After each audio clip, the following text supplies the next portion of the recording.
Você sabia que as propriedades físicas das soluções dependem exclusivamente do número de partículas de soluto que estão nesta solução? Pois é, fica comigo até o final desse vídeo que a gente vai compreender a exata definição de propriedades coligativas. I never made it, but I know what it takes. I'm motivated by a mix of emotions. Seja muito bem-vindo a mais uma videoaula do canal Acadequímica. Eu sou o professor Bechara e nesta aula vamos ver a definição exata de propriedades coligativas. Mas antes disso, inscreva-se no canal, vamos lá, ative as notificações, vamos levar essas aulas para o maior número possível de pessoas. Mas afinal de contas, o que são propriedades coligativas das soluções? Vamos ver aqui. Propriedades coligativas das soluções são propriedades físicas que dependem única e exclusivamente do número de partículas de um soluto não volátil, não importando para a gente a natureza desse soluto. Não faz diferença a massa, o tamanho ou a composição química do soluto, interessa apenas a quantidade de partículas de soluto.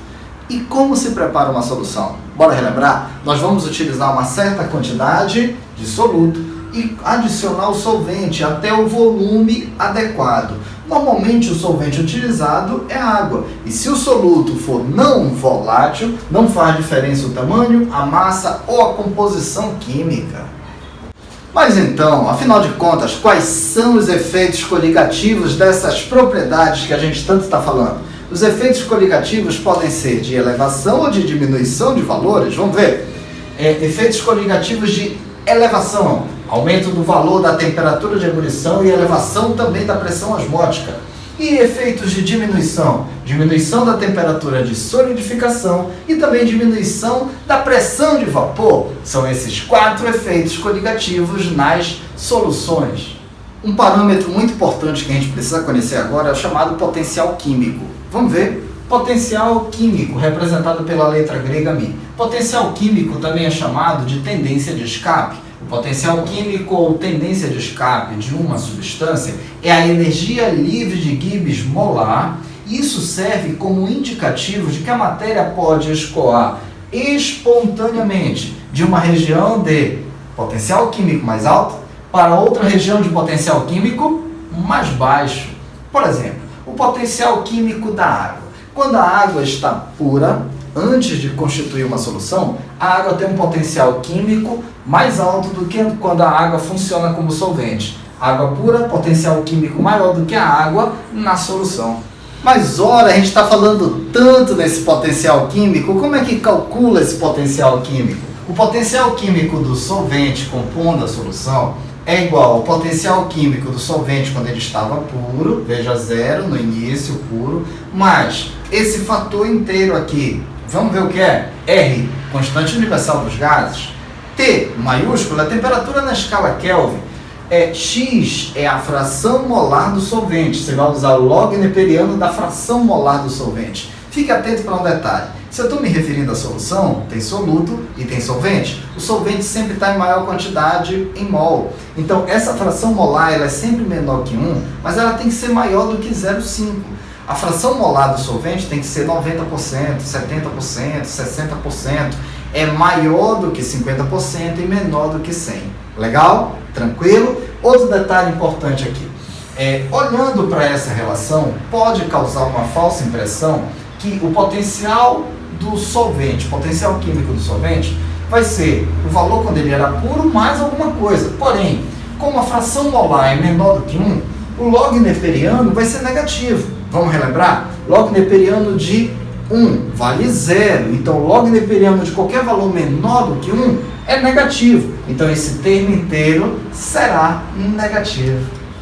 Pessoal, é muito importante a gente fazer análise gráfica do potencial químico em função da temperatura.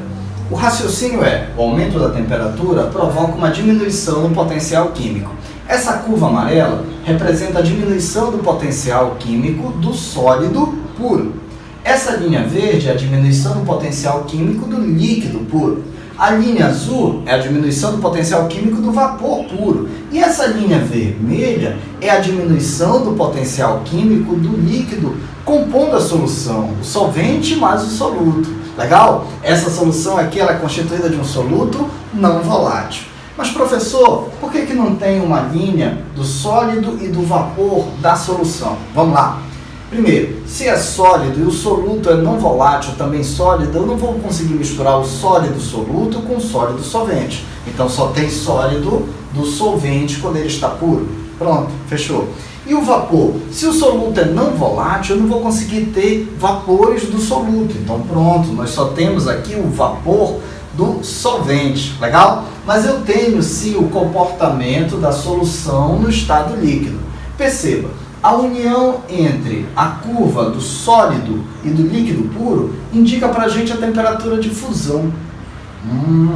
A curva que contém o contato entre o vapor puro e o líquido também puro indica para a gente a temperatura de ebulição. Pronto, legal.